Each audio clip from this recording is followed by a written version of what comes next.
Paratmanamekam jagadbijamadyam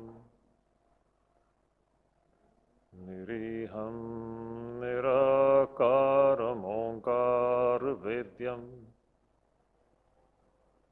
yato jayate palyate yena vishvam tamisham bhaje liyate yatra vishvam. Hari Om Tat Sat. Hari Om Tat Sat. Hari Om Tat Sat. Dear devotees,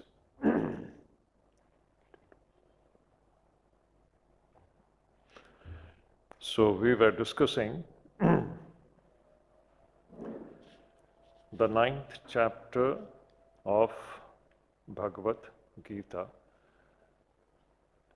and we had finished 25 shlokas. Today we have to take up the 26th shloka.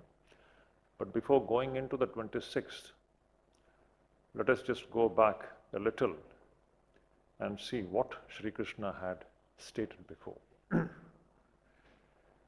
If you all remember, from verse 16 to 19,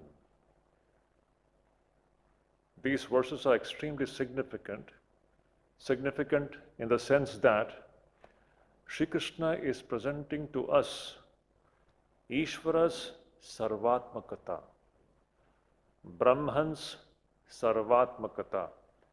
Sarvatmakata means the one supreme reality existing in so many forms. It is one Ishvara which is existing in so many forms. Ishvara not localized, not space limited, not limited in one particular form, not even limited in temporal sense. Ishvara as manifested in every form, everywhere, at all times. This is the real picture of Ishvara. So, as a devotee, we have to always remember this is the ultimate destination that every individual has to aspire for.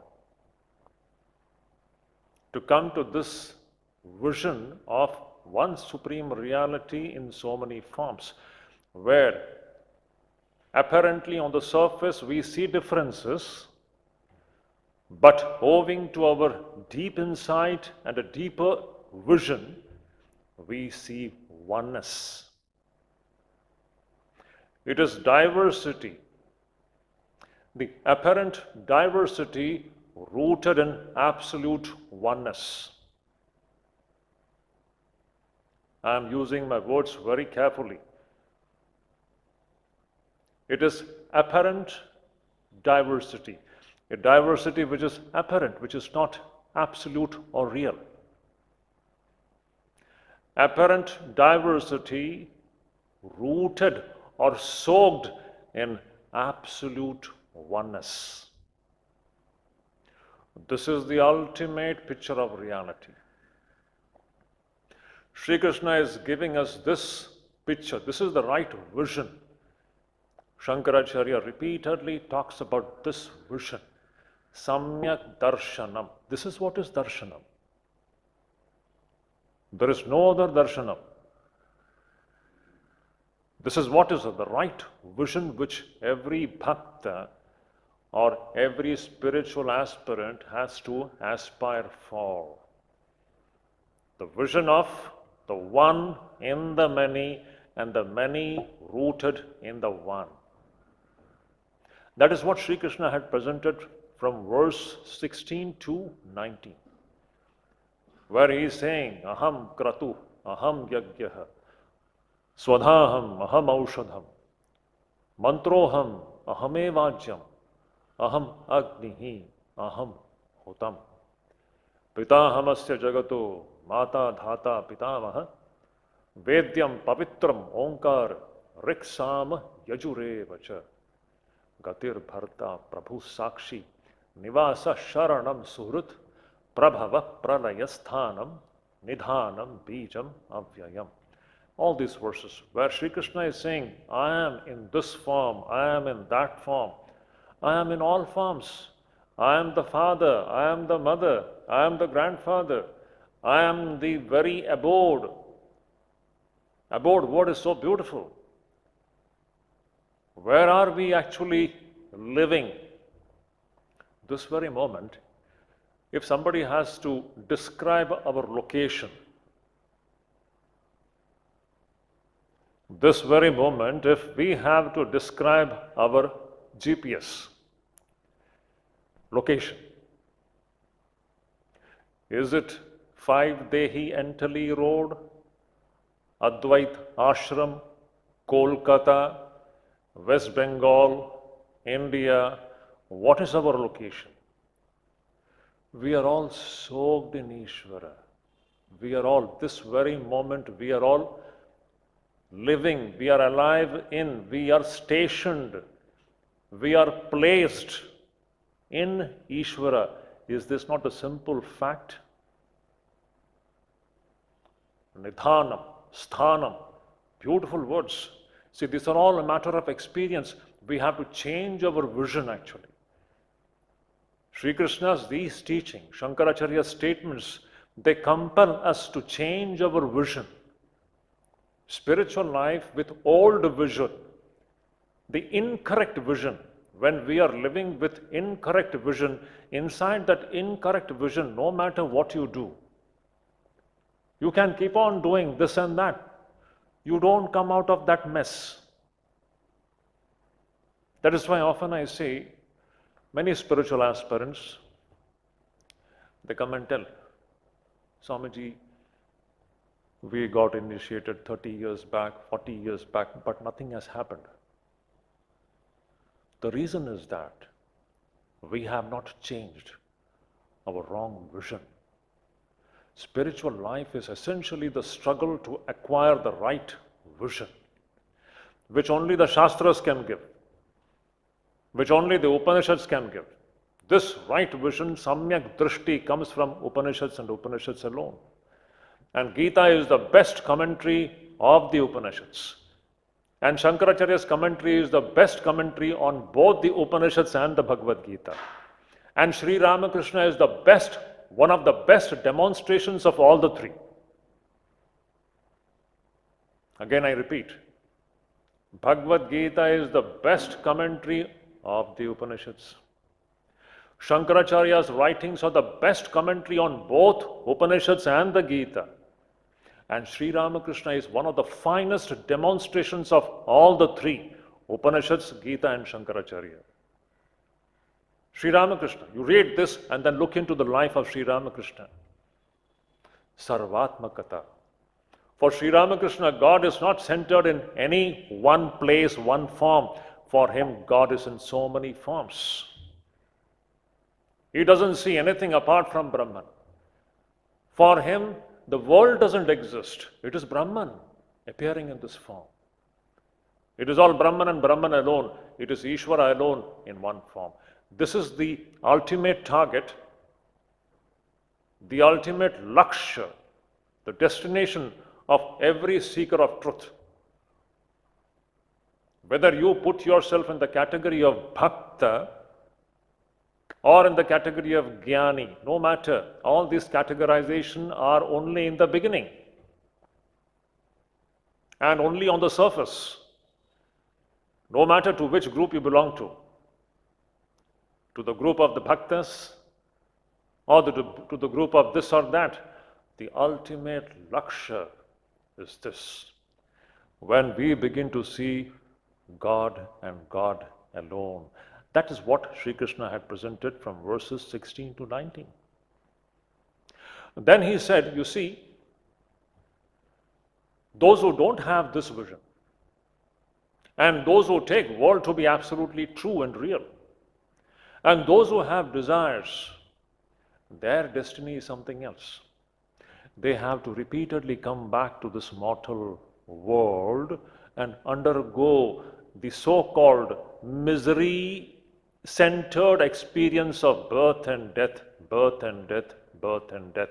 I use the word misery-centered. This cycle of birth and death is undoubtedly, indubitably, it is misery-centered. It is centered in misery and suffering. To be born in a small framework and to be breathing there, it is full of misery. There is no fun there. There is, truly speaking, no fun there. Liberation, khandana bhava bandhana. To come out of this so-called misery-centered existence is the very goal of spiritual life. Otherwise, what is the meaning of it? So, Sri Krishna had said, you see, those who aspire the things of the world, they have to repeatedly come back to this world. And there a beautiful principle was presented. Principle was that Bhagavad Bhaktanam Nishkamanam Eva Muktihi. Bhagavad Bhaktanam Nishkamanam Eva Muktihi. This liberation, Khandana Bhavabandhana, takes place only those who are the devotees of the Supreme Reality, and those who are Nishkamis. Sakamanam tu samsara eva gatihi. Those who are having desires for the things of the world, their gati, their destination is again and again back to this very world. That's why now we have two options. Choice. Either we cling to this so-called mithya, ashashvata jagat, or we begin to seek Parameshwara, Paramatma, Parabrahman. The choice is ours. The result of worshipping Parameshwara, Paramatman, is attainment of bhakti. And the consequence of sticking to this mithya jagat is repeated birth, which none can escape as long as we are clinging to this so-called mithya jagat. You can't help it. So, therefore, Sri Krishna very beautifully summed up. He says, you attain to that what you worship. If you worship the so-called lower deities, you will be attaining to those planes of existences. Yanti devavrata devan, pitrin yanti pitrivrataha, bhutani yanti bhuteja, yanti madhyajinopimam. Verse number 25, the last one which we had studied. So it depends upon what we are actually aiming at. If you aim at something small and limited, we attain to that small and limited framework and plane of existence.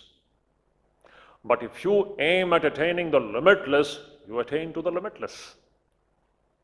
So Sri Krishna is saying, Yanti devavratan devan, those who worship these limited divinities for different kinds of selfish purposes. People worship a certain deity for the sake of wealth, some other deity for the sake of health, and so on. You will be attaining to that particular plane of existence. Yanti devavratan devan, devavratan devan yanti. Those who worship these so-called lower divinities, you will be attaining to that plane of existence. That is not going to liberate us. Again, we come back to this mortal plane. Those who worship the forefathers, they attain the plane of forefathers. Again, they come back to this mortal plane, and so on. But Sri Krishna says, but one who worships me, the infinite Parameshwara, Parabrahman, he attains infinite fruit, the fruit which is infinite. Ananta phalam. The fruit of worshipping Parabrahman, Paramatma is limitless. It is Ananta phalam. Those who worship me attain me and me alone. They attain Khandana Bhava Bandhana. They succeed in breaking away from this bondage of life and death, the cycle of life and death. So we had seen this. Now, this being the case, now Shankaracharya, going into the next verse. So, the thing kept before us is this. We have this choice. Either you worship Parameshwara and get limitless fruit, or you choose the things of this world and you face the consequence of coming back to this mortal plane of existence. So this is the choice available to us. So the principle is Bhagavad Aradhanasya Anantaphalam. Bhagavad Aradhanasya Anantaphalam. One who does Bhagavad Aradhanam, one who worships Ishvara, Parameshwara, Parabrahman, the fruit of that is Anantam, infinite, limitless. The fruit of that is Khandana Bhava Bandhana. That is the limitless phalam which we get when we worship Parameshwara, Parabrahman, what we had discussed earlier. And something which is infinite, such a limitless fruit, then in that case, worshipping of that Ishvara must be very difficult. See, something which gives us limitless fruit, the way to attain that also may be very difficult, is it not? In our day-to-day life, we see that if we have to get something very precious, we have to work extra hard, is it not? If you have to have a house somewhere in, say, one of the very posh locality of Calcutta, or any city for that matter, you have to work very hard to get that, is it not? Similarly, if you have to get the Ananta Phalam, in that case, worship of that supreme reality must be very difficult. Shankaracharya says, no. Sri Krishna says, no, it is not like that. In fact, worship of this Parabrahman, Parameshwara is the simplest thing. Now we are coming to that beautiful practice of bhakti. Amazing. Worshipping the supreme deity is the simplest thing to be done. Bhagavat Aradhanasya Anantaphalam. The fruit of this Bhagavat Aradhanam is infinite, but it is Sukaram. Sukaram means it can be done very easily. Susukham Kartum. Earlier in the beginning itself, Sri Krishna had said, what I am going to talk about, Kartum Susukham. It is very easy to practice. There is not much difficulty in this. With very simple, easy practices, you can attain the supreme reality. How do we do that? The next two verses, very beautiful. This is what Swami Vivekananda refers to as practical Vedanta. And very beautiful, which can transform the entire human life into an unceasing act of devotion. Unceasing, I am talking about an unceasing act of devotion and prayer. Next two verses. Life itself is divinized. All our activity is spiritualized. There is nothing non-spiritual. Whatever we are doing, it is all spiritual.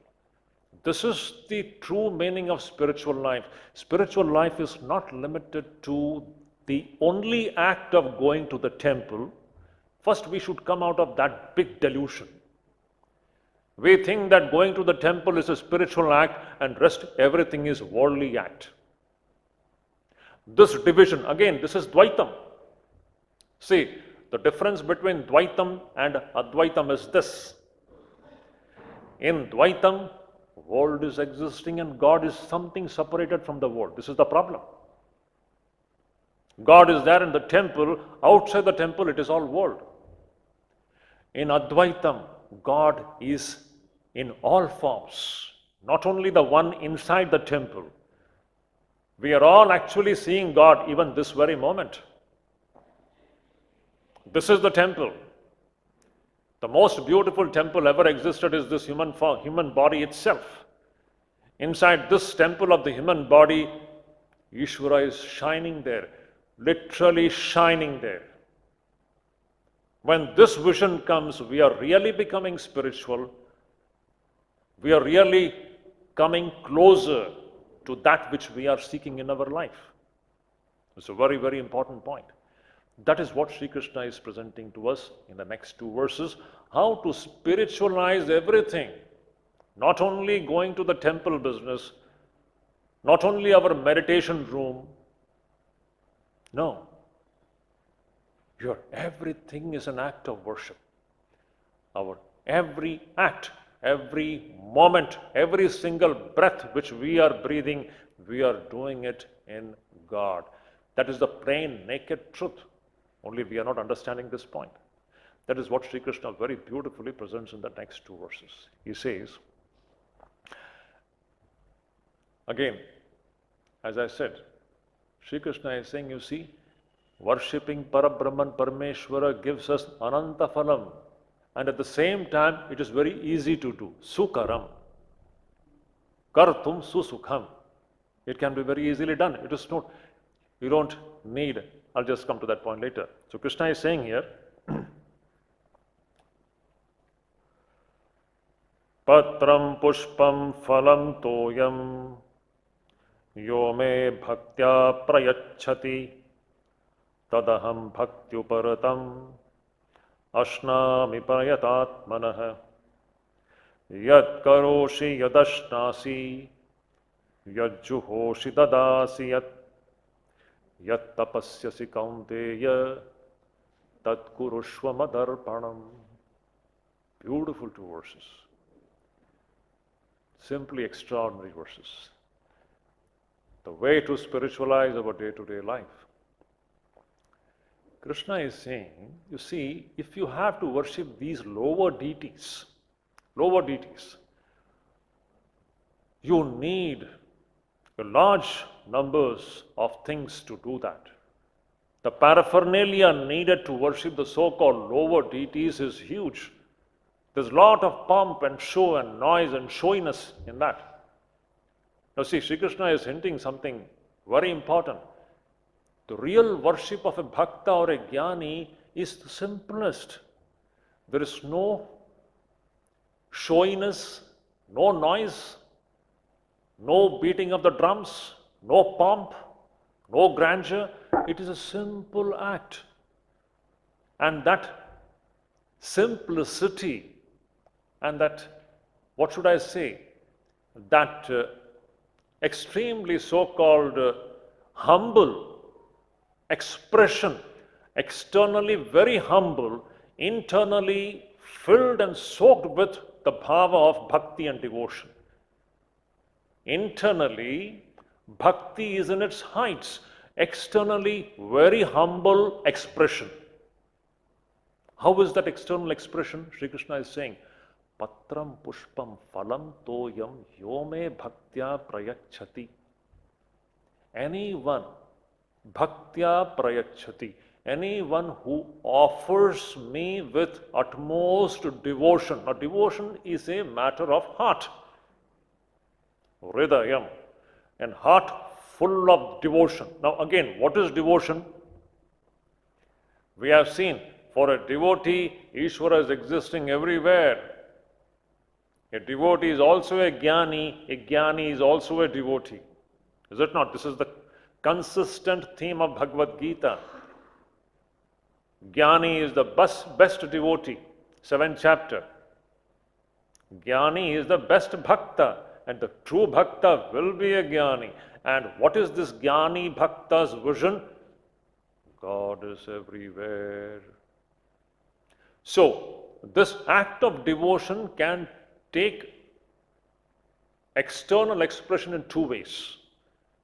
One, it can be temple-centered, and the other, it can be an act of devotion, finding expression in everything that we do in our day-to-day life. Two kinds of expression. It can either be temple-centered, your puja room-centered.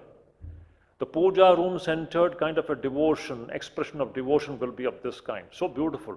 So what do you offer to your so-called Ishtadevata or Ishvara? Patram. One leaf, tulsi leaf. Anything. Pushpam. One flower.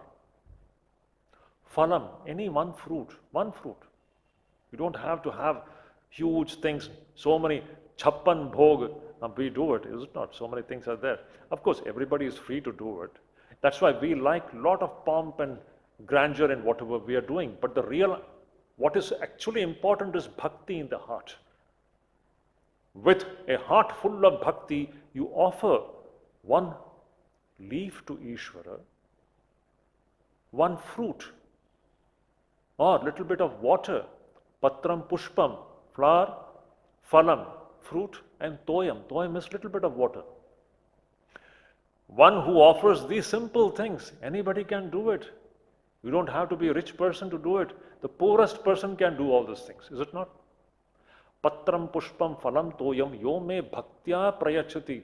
One who offers these things with utmost devotion, a heart filled of bhakti, bhakti in which for that bhakta, Ishvara alone is throbbing in this creation. With that fullness of the heart, he is offering these things at the feet of Ishvara. Tadaham ashnami. I accept that all offering. Sri Krishna is saying, God accepts all that offering which is bhakti uparatam, which is given to God with all devotion, and given by whom? Prayatatmanaha. Prayatatmana means one who is pure in heart. See, now here two things are there in this bhakti. Prayatatmanaha, a person who is pure in heart, and a heart which is full of this kind of a bhakti, that person, when he or she, with full of devotion, offers just one leaf, one flower, one fruit and little bit of water, offered with real genuine devotion, that God accepts. So see, Sri Krishna is telling, this attainment of Parameshwara can be done in the most simplest way. The heart has to be filled with bhakti and it has to be pure. Pure means what? Having no desire for the things of the world. That is the purity. Purity is what? Having absolute no desire for the things of the world. The desires for the things of the world is what is the impurity. Impurity means what? Sakamata. With a nishkama. That's why the earlier principle was what? Bhagavad Bhaktanam Nishkamanam Eva Muktihi. Two things, bhakti and nishkamata. That is what is reflected here. Prayatatmana means pure-hearted. Pure-hearted means one who is nishkama, one who is having no desires for the things of the world. A person who is of this kind, whose heart is filled with devotion and he or she is having no desire for the things of the world, if that person offers with full devotion these simplest things, God accepts it. Now, this is a temple-centered kind of a worship.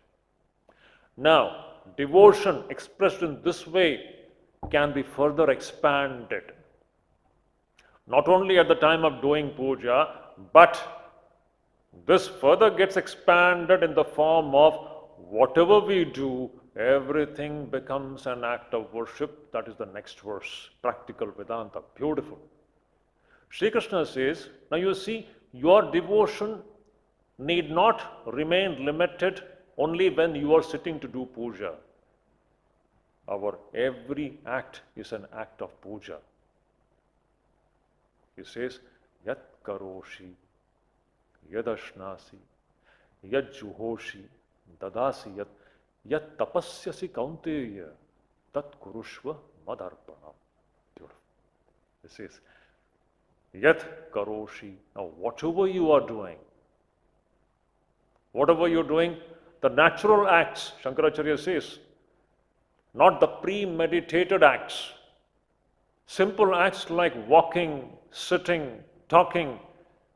When we are in the house, we keep on walking from one room to another room. Is it not simple? Shankaracharya's words are very important. He is saying the simple acts, not premeditated. Many times we are continuously doing so many things without pre-planning. Is it not? I shake my hands, I do something like this. I walk, I sit, I talk. Constantly the body and mind is in action. It is all, has to be. We have to do it with the awareness that it is all soaked in God. Any doubt? Tell me, is not our body, mind, everything soaked in consciousness? This very moment? Para-prakriti. If this is apara-prakriti, this apara-prakriti is soaked in para-prakriti, which is Chaitanyam. Where is God?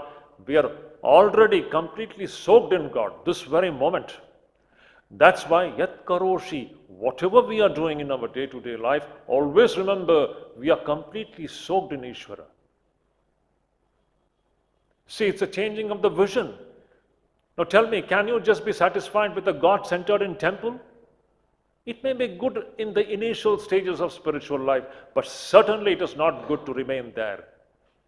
Swami Vivekananda's very beautiful statement is there. He says, it is good to be born in a church, but very bad to die there. Swami Vivekananda says, it is good to be born in a temple or a church, but it is very bad to die there. What does it mean? In the initial stages of our spiritual life, we need a temple. We struggle to see God in a certain form, in a certain place, and we feel good whenever we visit that place. It's good. But slowly we have to come out of that dependence. That is also a kind of a dependence. Is really God place-centered? It is not place-centered. You cannot limit God to a certain place or a certain form. God is everywhere. This vision has to be cultivated. When we come out of that place-centered idea of God, we are truly beginning to understand what actually God is. It is an amazing transformation in our vision which can radically change the quality of the human life. Sri Krishna says, Yat Karoshi, whatever we are doing here, Yad Ashnasi, eating. Ashnam means eating. Whatever we are eating not only through our mouth, Shankaracharya, again. We are eating through all our sense organs. We are not only eating through our mouth. When we see something, we are eating. Whatever goes inside, from outside, it is all act of eating. Whatever we are listening, you see, the soul is eating through the ears. The soul is eating through the eyes. The soul is eating through the mouth, through the nostrils, through the sense of touch. The soul is continuously eating. Its hunger is never satiated. Continuously we are eating, and yet our stomach is never filled up. Mahadbhutam. What a strange thing it is. We are eating and eating. Voracious eaters. Every soul is, actually it is limitless. Everything, if you just go into it, it is limitless. This stomach is limitless. You go on putting into it, it is unending. So we have to understand, where are we putting all these things? If I think that Shuddhidananda, all these things are put into Shuddhidananda, I am bound. But if I consciously know all these things are put into Parabrahman, I am liberated. Again, I repeat this point. If I think that whatever is being taken inside, the consumer is Swami Shuddhidananda, Shuddhidananda is a bound entity and he will remain bound. But if this very person understands that whatever is being taken inside, it is all being eaten by Parameshwara, Parabrahman, this very moment is liberation. Yat karoshi yadashnasi. Whatever we are eating, it is all the offering to that Parameshwara sitting inside your heart. You as so and so, Mr. So or Mrs. So, you are not the eater. The real eater is. So see, you can offer bhoga in the temple. In the temple, bhoga is there, no? We offer bhoga, pious bhoga. Actually, we offer pious to God so that we can eat it. That is the problem. We wait for, we want some pretext to have pious, okay. So, Tikachi, instead of straight away having it, first let us offer it to God outside and then we have it. But we should remember this act of offering something to God in a temple, it can be taken one step further and understand that the true God is inside the heart, and whatever we are actually intaking, it is all the offering given to Ishvara who is sitting in our heart. Yat karoshi yadashnasi, then yat juhosi, all the different sacrifices. Juhoshi means the different yagyas. Now, of course, we should understand it is in the context of olden times. Now, nobody is doing yagya as such. Technically, nobody is doing that yagya. So, in Krishna's time, yagya was a common thing. So, instead of doing external yagya, the different yagyas, yagya which you are doing, all these yagyas, who is the receiver of all these yagyas? It is all Ishvara only. So, yat juhoshi and dadasi yat. Dadasi means whatever you are giving to somebody else. Now see, it's a radical transformation. This is what is practical Vedanta. If you're giving something to somebody, now it is not only the question of what I am intaking or what I am doing. We should apply this to everybody. Whatever, whoever is doing, it is all being done for the sake of Ishvara and Ishvara alone. Suppose if I am giving, say, 10 rupees to a so-called beggar, I have to use the term so-called beggar because actually in an absolute sense he is not a beggar, he is the king of the kings. The person whom I am referring to as a beggar, one who is coming and begging, sir, give me something. That is only an apparent form in front of us. He is the king of kings. Inside, it is Parameshwara who is coming in that form and standing in front of you and asking for 10 rupees.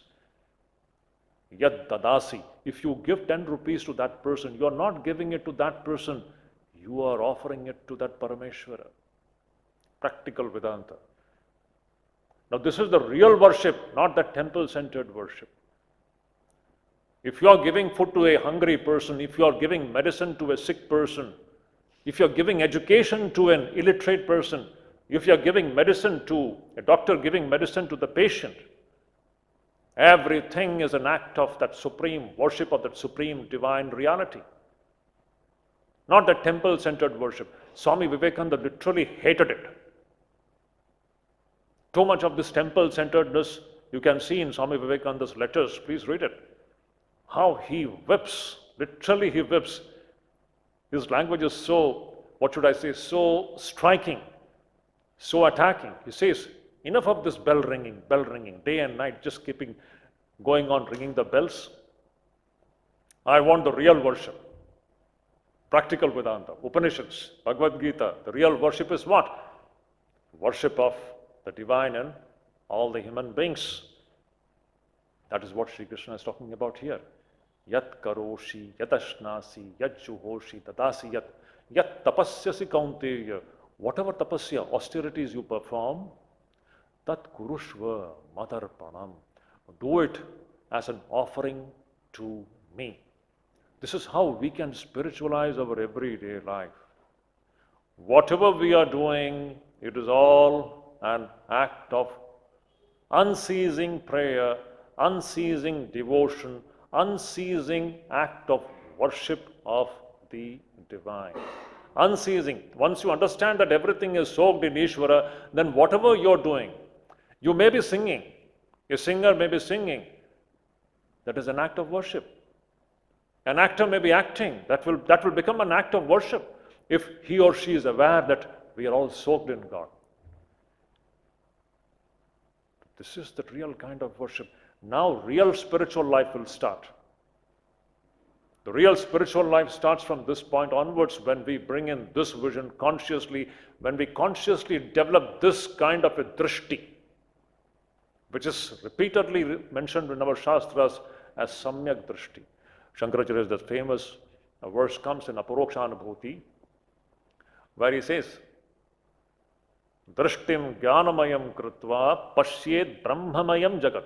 So beautiful. Through this Antar Drishti, the Shastra Drishti, Jnanamayam Drishti. What is this Jnanamayam Drishti? Brahmamayam Jagat, Ishvaramayam Jagat. There is only one Ishvara in all these forms. Sa drishti paramodara. This is the right drishti. This is the samyak drishti. Beautiful poem. So that is what is stated here. In 2 verses, Sri Krishna says, so see, worshipping Parabrahman gives us Ananta Phalam, but this Ananta Phalam can be attained in a very simple manner, for which you don't have to do some pompous, grand, noisy and showy kind of a worship, which usually we see everywhere happening. Lot of creating noise, spending lakhs and crores of rupees, noisy and showy, pompous. We think God is going to be more pleased if you spend 1 crore rupees, God will be pleased so much. If you spend 10 crore rupees, God will be more happy. Is it like that? God will be happy by your devotion in your heart and the purity of your heart. God wants your heart to be nishkama and filled with genuine devotion, and with that, just offer 1 tulsi leaf, that is sufficient, in the temple. And outside the temple, whatever you are doing, it is all an act of worship. The mother feeding the child, there is no mother, there is no child, it is an act of puja, it is an act of worship. Where is the child? It is Narayana in the form of the child who is receiving that food from the hand of the mother. Transform everything. The mother who feeds the baby, it is an act of supreme worship if she is conscious of the reality that baby is soaked in Ishvara. And she herself is soaked in Ishvara. If this attitude, if the mother feeds the baby, it becomes the upaya. It becomes the means to attain that ananta phalam of mukti. Now that is what is the next verse. When we begin to lead this kind of a life, this will become the upaya to attain that ananta phalam, that infinite fruit of khandana bhava bandhana. Beautiful. So these 2 verses we find where Sri Krishna so beautifully tells us, you see, how to come out of that small picture of so-called devotion centered only in the temple or only in one particular form, and transform devotion into an act of worshipping God in everybody, everywhere, and at all times. Whatever we are doing, it is all an act of worship. This will happen when we become aware of the fact that we are all soaked in God. That is why this verse is coming after that God's Sarvatmakata, which was discussed in verses 16 to 19. Sri Krishna is so systematically presenting the ideas. First, he is making us understand that there is existing nothing but Ishvara here, and now this Ishvara has to be worshipped not only in one temple, but in whatever we are doing. That is a beautiful vision which is coming out of this discussion. Now, when we worship God in this form, the result of that is what? Khandana bhava bandhana. That is the next verse. You see, he says, this is what happens. What happens? This is what will happen when we, in this way, spiritualize our day-to-day life. Shubha shubha phalairevam mokshase karma bandhanaihi sanyasa yoga yuktatma vimukto mamupaishyasi. Vimukti. A person who in this way transforms his life into an unceasing act of worship, the Vedantic way of worship, this is the Vedantic way of bhakti and worship. Not centered in one place, in one form. That word, if you remember, that beautiful the verse which we had studied a little later. What was that? Ananyas chintayanto mam. Ye jana pariupasate. 2 words. Ananyas chintanam and pariupasanam. Ananyas chintanam means what? That chintanam, that way of meditating, or that drishti where we understand that there is nothing existing apart from God. There is no world existing apart from God. What we are referring to as world is nothing but Ishvara's form. This is Ananyas Chintanam, Ananyas Drishti. When you have this ananya drishti, the next thing is not mere upasanam, but pari upasanam. First point is ananya drishti, to know that there is nothing existing apart from God. And then comes upasanam. Upasanam means worship, but not mere worship, pari upasanam. Pari upasanam means what? Worshipping everywhere. If you use the term only worship, it may be temple-centered worship. It is okay. But the real worship is pari upasanam, worshipping everywhere. So these two. Ultimately, if you just ask me, what should be the philosophy of life? It should be ananyas chintanam and pari upasanam. Ultimately, the philosophy of so-called an ideal life will be ananyas chintanam, means to know that there is nothing existing apart from Ishvara, and then worshipping this Ishvara not only in temple, but pari upasanam, worshipping the supreme reality in all forms. That is what. Now the result of this is infinite, ananta phalam. What is that phalam? That is what is. Shubha shubha phalair evam karma bandhanai mokshase. Sri Krishna says. So this person will be freed. Freed from what? From karma bandhana. Now see, it is all khandana bhava bandhana. Bhava bandhana is nothing but karma bandhana. These are all very beautiful things. This bhava bandhana which we are talking about, it is karma bandhana. As long as we are doing egoistic karma, we are bound. It is karma bandhana is what is bhava bandhana. Bhava bandhana. This has to be broken. How do we do that? In this way, what we have discussed in the last verse. So when we worship God in this way, the first outcome of that is going to be mukti from karma bandhana, the bondage created by our own egoistic actions. Again, I repeat, our egoistic actions, they bind us to this so-called mortal plane of existence. When we see nothing but Ishvara and worship Ishvara and everything, that becomes the upaya or the means to attain freedom from this kind of karma bandhana. Moksha se karma bandhanaihi. Means attain khandana bhava bandhana. And this karma is such a thing that it gives us the fruit of good and bad results. Shubha, ashubha, phalaihi, karma bandhanaihi, moksha se. This is what Sanskrit, it is like that. We become freed from the fruits of our own actions, the fruits which can either be shubha or ashubha. Our fruits of our actions can be either sweet or bitter. It can be either favorable or unfavorable. So a person who worships God in this way, as it was discussed in the last two verses, that person will be freed from this so-called karma bandhana. And then comes the way to do that is what? Sannyasa yoga yuktatma. A beautiful term. Sannyasa yoga yuktatma. Shankaracharya in his bhashya says, what is sannyasa? Again, we have all kinds of ideas of sannyasa. Sannyasa is not only the question of wearing this geruva. That is an external symbol. Sannyasa is the framework of the mind. Everybody can be sannyasi in that sense. It is the color of the mind which is important. Yes, some people profess it externally also. Those who in a very young age, they decide not to get into the householder's life, that is fine. Only few people can do, everybody need not do it also. But the mental sannyasa can be attained by everybody. Everybody. It's open to all. And that has to be attained. What is this mental sannyasa? Nishkamata is the mental sannyasa. That anybody can attain. Even householders. In fact, that is the goal of every human being's life.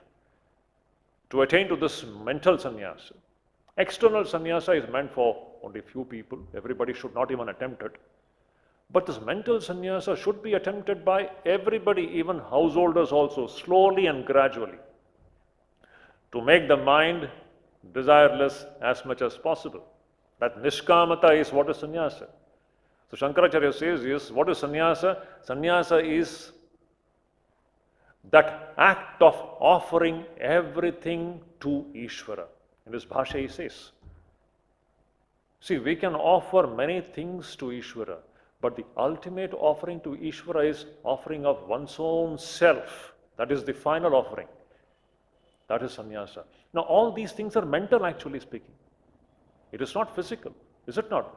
Anybody, even a householder, can offer oneself fully at the feet of that Prabhu Parmeshwara Satchidananda Brahman. That is sannyasa. And that sannyasa itself is yoga.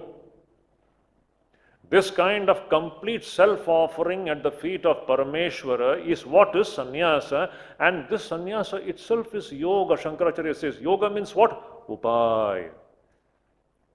Upaya means means. This act of completely giving yourself at the feet of Parameshwara itself is the way to become enlightened and become freed from bandhana. So sannyasa and yoga. Sannyasa is the act of offering one's own self to that supreme reality, and that itself is yoga. Sannyasa yoga. So beautiful term. And sannyasa yoga yuktatma means a person who is endowed with this. Any man, any woman who is endowed with this kind of the spirit of offering oneself at the feet of Prabhu Parmeshwara, which itself is the means to attain that supreme reality, that person is sannyasa yoga yuktatma. So we all have to become sannyasa yoga yuktatmas. We all have to become sannyasa yoga yuktatma means we all have to strive to constantly offer ourselves at the feet of Ishvara. This person, Sri Krishna says, he is vimuktaha. He is free even when he is alive. Shankaracharya says he is a jivan mukta. What a beautiful thing. A person who has completely, for him the idea of jiva and jagat has gone away. Ishvara alone is existing. To know this is complete self-offering. It's a very important thing.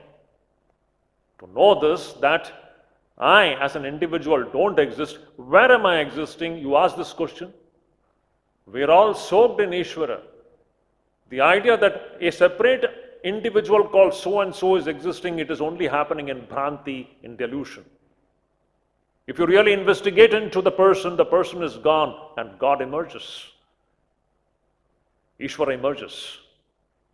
So this is the kind of a practice, sannyasa yoga yuktatma, a person who is endowed with this spirit of offering oneself fully into the Ishvara, means knowing that there is nothing existing apart from Ishvara. This itself is yoga. This itself is the means to break away from bondage. This person will be vimuktaha. He will be a jivan mukta. He or she, wherever he or she is. Now see, please stop dividing human beings into grihasthas and sannyasis. Our goal is same, and everybody can attain this. This is completely internal. Who stops you from attaining it? Tell me, who can stop you? No matter where you are. Everybody can do this. So sannyasa yoga yuktatma vimuktaha, that person becomes a jivan muktaha. And what? Mamupaishasi. After the fall of the body, as long as prarabdha karma is there, Shankaracharya says, his body will exist. And once this body falls away, he is liberated. Even while he is alive, he is liberated. After the fall of the body, he becomes one with Parabrahman. This is the meaning of khandana bhavabandhana. So beautiful. One more verse we'll take. Now, all these things are happening for bhaktas. This is all happening for the case of bhaktas. The principle was Bhagavad Bhaktanam Nishkamanam Eva Mukti. This Khandana Bhavabandhana, Mukti is meant for whom? Bhagavad Bhaktanam. Only for those devotees, bhaktas of Bhagavan. And Nishkamana, those who are Nishkamis. It is only this Mukti. Khandana Bhavabandhana is not possible as long as we have desires. Write it down. Khandana Bhavabandhana is not possible as long as we have desires for the things of the world. It is impossible. You may see this form, that is not the criteria. Please understand this point. Many people come and see, oh, I saw this form, that form, and people talk about this darshan, that darshan. That is not the main criteria. The main criteria of spiritual life is nishkamata, which comes from vidya, knowledge, ajnana nivritti, avidya nivritti. That is the main thing of spiritual life. So, here, according to the statements of Sri Krishna and the Upanishads, so this attainment of Khandana Bhavabandhana is only meant for Bhagavad Bhaktas and Nishkamis. That means Ishvara is partial. Shankaracharya raises an objection here. That means Ishvara is partial. He is doing partiality. He is giving mukti only to the bhaktas, and those who are not bhaktas, for them he is not favorable. So he is very partial entity. No, it's not like that. Ishwar has got no partiality. He is not making any differentiation between bhaktas and non-bhaktas. See, beautiful verse. Krishna is saying here, Samoham sarvabhuteshu na me dveshyosti na priyah ye bhajanti tumam bhaktya maite teshu chapyaham. Krishna is saying, Samoham sarvabhuteshu. I am sama. Sama means I am absolutely impartial. Impartial to sarvabhuteshu, to everyone. Whether you belong to the group of bhaktas or whether you belong to the group of non-bhaktas. I am impartial. I am not doing any partiality. You cannot accuse me of partiality. Krishna is saying, you cannot accuse me of any partiality. I am not partial to the bhaktas. I am impartial. For me, there is no bheda bhava between bhaktas and non-bhaktas. Samoham sarvabhuteshu. I am same to all the beings. Name dveshyo asti. For me, no one is detestable. No one is detestable for me. And na priyaha. No one is detestable and no one is dear. I am same too. I am neutral. Bhagavan is neutral. Ishvara is neutral. It is not that one group of people is dear to me and other is not dear to me. I am impartial. I am neutral to everybody. Ye bhajanti tumam bhaktya. But those who with bhakti worship me, what happens? Maite. They live in me. Teshu chapi aham. And I also live in them. Now, what is the meaning of this verse? It's a very beautiful. Shankaracharya gives a beautiful example here to make us understand the impartiality of Brahman. Brahman or Ishvara is impartial. It doesn't make any partiality between this group and that group. Shankaracharya says, winter season, biting cold. We are all shivering with cold, and there is a fire lit somewhere at a great distance. You can just imagine olden times. Today we have room heaters and all.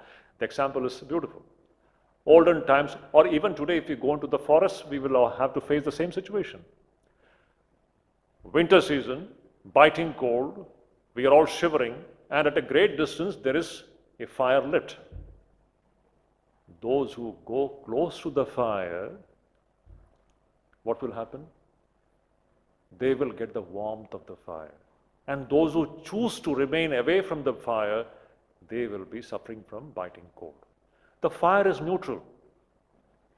The fire is neutral to both the people. Fire is neutral to everybody. Those who come close to the fire, they will get the warmth of the fire.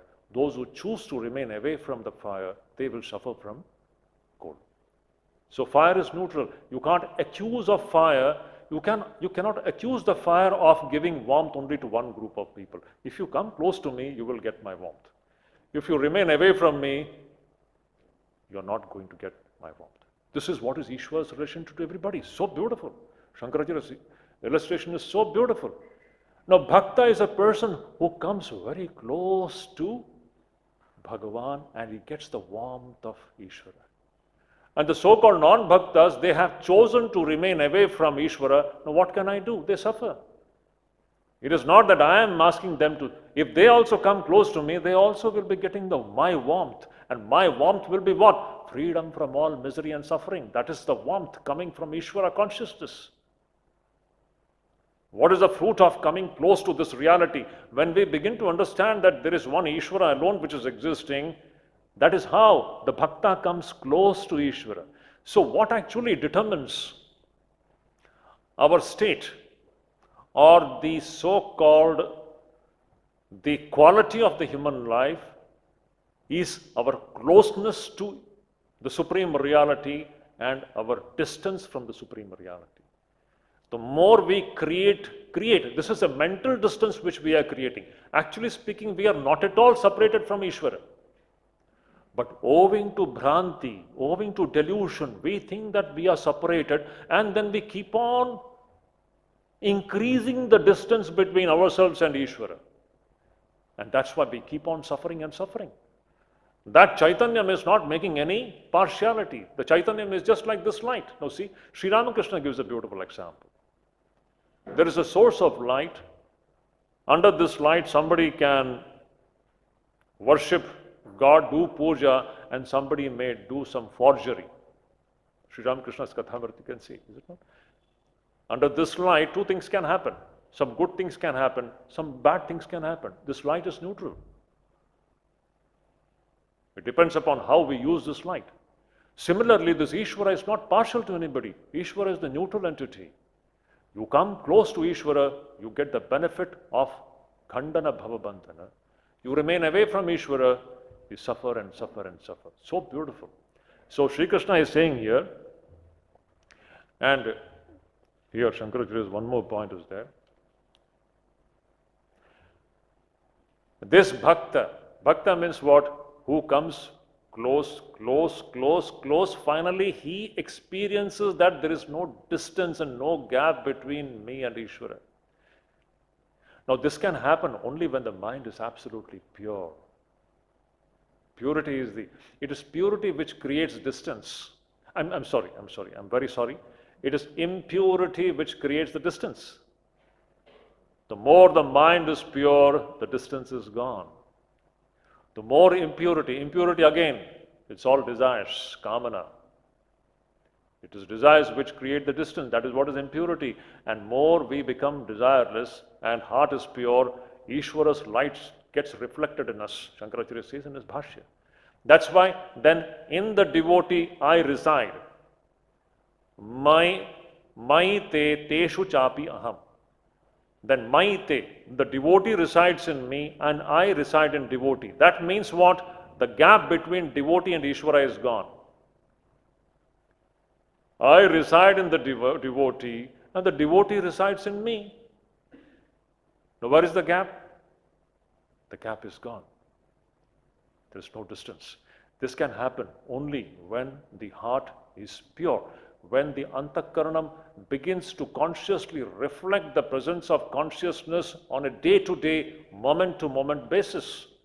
This is what is the ultimate meaning of spiritual experience. Spiritual experience is nothing other than this. Again, I am telling this. It is not the question of seeing this form and that form.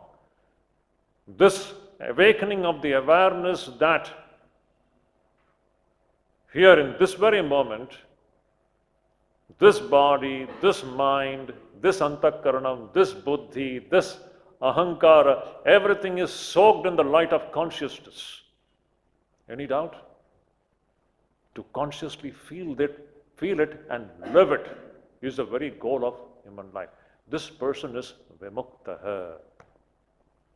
This person will be free. So God is not impartial, so no one can accuse God to be partial. Samoham sarvabhuteshu name tvesho asti na priyaha ye bhajanti tu mam bhaktya maite teshu chapi aham. Anyone who worships me with this kind of a bhakti, with the understanding that everything is Ishvara, there is nothing existing apart from Ishvara, that so-called devotee is soaked in me and I am also infilling him. The best way to understand is that devotee is fully drowned in me. Maite. Maite means he is in me, he or she is in me. That person is completely drowned in me, and teshu mai. Teshu, teshu cha aham, you saying. That devotee is completely drowned in me, and I am fully infilling that person. That person is fully filled with me. Means there is absolutely no gap. Because that person has come so close to me. Just like when we go close to the source of heat called fire, we begin to feel the heat. If we remain away from the fire, we won't be able to feel the heat. So the whole struggle is to reduce this gap between Bhakta and Bhagwan. The more and more we reduce this gap, that is the whole struggle of human. Let's stop here. Now, next, last 5 verses, which we will take it on the next class. Now, this is what is bhakti. You understand? Now, bhakti is not merely temple-centered. Never believe that is bhakti means only that, doing something in your puja room. That is good. I am not underestimating it. But do not limit bhakti to that. The real matured level of bhakti is this. Pari upasanam is the matured level of bhakti. Pari upasanam means worshipping one Ishvara everywhere. Now the glory of this bhakti is sung in the last 5 verses. Beautiful. Next 5 verses will sing the glory of this bhakti, this real bhakti. And the climax will be Manmana Bhava, Mad Bhakto. Beautiful. That is the last verse of the 9th chapter, which we will take it up in the next class.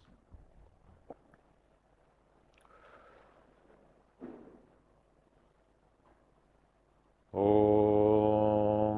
Shanti Shanti Shanti Hari Om Tat Sat.